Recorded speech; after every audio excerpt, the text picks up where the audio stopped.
So during my recent sit-down and my interview with the Speaker of the House, Paul Ryan, he told me President Trump's agenda will be enacted in 200 days legislatively. Watch this. You're in pretty much full agreement with what Donald Trump ran on. Yes. And number two, in 200 days, from the legislative side, you are going to be implementing every aspect of that agenda that we talked about. Yep, and just to That's a big headline. And we have cushion in our schedule. If anything slips, because it's really because of Senate issues, we still have time to accommodate all of this stuff in 2017. So I even have safety valves. I have cushions built in the schedule to make sure this all gets done in 2017. Because I believe in case something happens and goes sideways on the Senate. I'm pretty sure that'll stimulate the economy, get people back to work, and get the economy moving again, which I think we need. That's what we're hired to do. All right, Mr. Speaker. We'll see you in 200 days. Yeah, thank you. Good to see you. So maybe before then. All right, we continue with former Speaker of the House, Newt Gingrich. All right, so I gave a pretty hard-hitting monologue on this program and on radio how the president's moving at the speed of Trump, the speed of light. Congress, you know, they said they'd have a plan in the first week. Then it became the spring, the summer, even some saying by the end of the year on Obamacare. And so I went and the Speaker said, nope, it's all legislatively going to be done in 200 days. He said that the health care bill, consensus bill, was being scored by the CBO. Then on my radio show, I interviewed Jim Jordan. And I interviewed Congressman Dave Bratton, and I interviewed Congressman Mark Meadows, and they all said they'd never even seen the bill that's being scored. And I'm like, what's going on here? I'm getting nervous. Does that concern you? No, I think it's a process of people trying to get things done. I think that's the legislative process. Look, I think that there's going to be a lot of turmoil, and I think Paul Ryan thinks that. That's why he said to you he's built in some cushion. These are huge, huge issues, and people can legitimately disagree about different parts of it.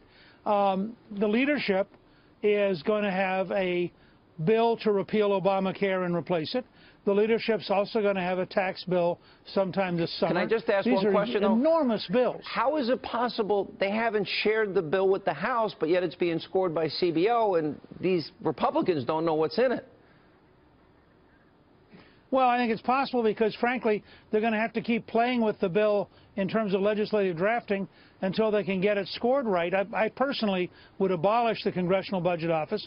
I think it is a very big mistake to allow them to be the arbiters. They were totally wrong on Obamacare. They are dishonest, and they frankly were wrong by such a huge margin. It's absurd to let them be responsible.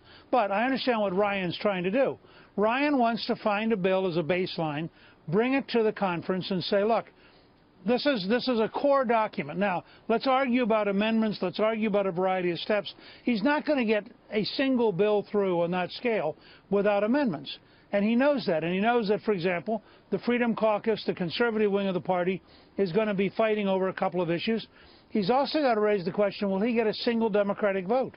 Because if he has to carry the whole thing on the Republican side, he has a relatively narrow margin for error. All right, I'm impatient by nature. I've had a sense of urgency since I came out of the womb. I like to get things done faster. Am I being too impatient and expecting? Like, I was a little upset they didn't have a replacement consensus bill already done after Election Day. And it seems that this is going a little too slow for me. Is 200 days about right legislatively? You got a lot done in 100 days. Well, we got a lot done in the House in 100 days. Right. But I suspect you go back and look at how long it took us working with the Senate. These are very different institutions. And the challenge that Mitch McConnell has as majority leader with 52 votes in the Senate is radically different than the challenge that Speaker Ryan has. And frankly, I like Speaker Ryan's job a lot better because you have a lot more power and a lot more control. But there's another thing to remember, Sean. You and I were very convinced that Donald Trump would win. We were very convinced that it mattered for American history that Donald Trump would win. But there were a lot of people who just were throwing their hearts into the election. They weren't thinking about this stuff. They were just thinking about how do we beat Hillary Clinton. And I think this is very different than either Reagan. Reagan had 16 years from the time he gave his first great Goldwater speech to the time he got to be the president. I had, ironically, 16 years from the time I arrived as a freshman until we became a majority and I was Speaker. We had a long time to build this thing, think it through, work with people like the Heritage Foundation. Now you got a brand new presidency, and it is totally different. I'm working on a book now called Understanding Trump, and I can tell you, Trump is so different from any president I've ever seen. I mean, you got to go back in many ways to Andrew Jackson to have a real feel for him, to Theodore Roosevelt in some other ways. But this guy is different. Well, now you got Ryan, who, remember, at one point there was real tension. You had Ryan and you had Trump like this. They've been having dinner. They've been talking with each other. Reince Priebus is doing a great job because he is Paul Ryan's closest friend, and he is Donald Trump's chief of staff.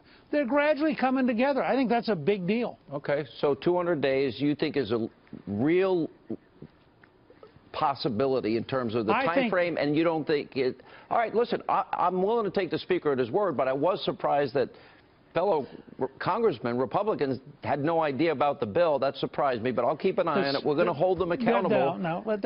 What? We should. Well, let me just say this. McConnell and Ryan are both very strong, very mature personalities. Both of them centralize things more than I would, but that's their style. They're now working with Trump, and they're getting to know each other better and better. These are three really determined people.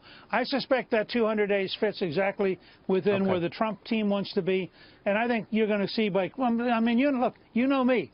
If this stuff breaks down, I'm going to be on the show saying it's breaking down. I'm not going to cover for it. All right, that's a promise. But I'm moderately optimistic, okay? I was more optimistic when I talked to him than less optimistic when I talked to the other guys. So, all right, Mr. Speaker, thank you. Good to see you.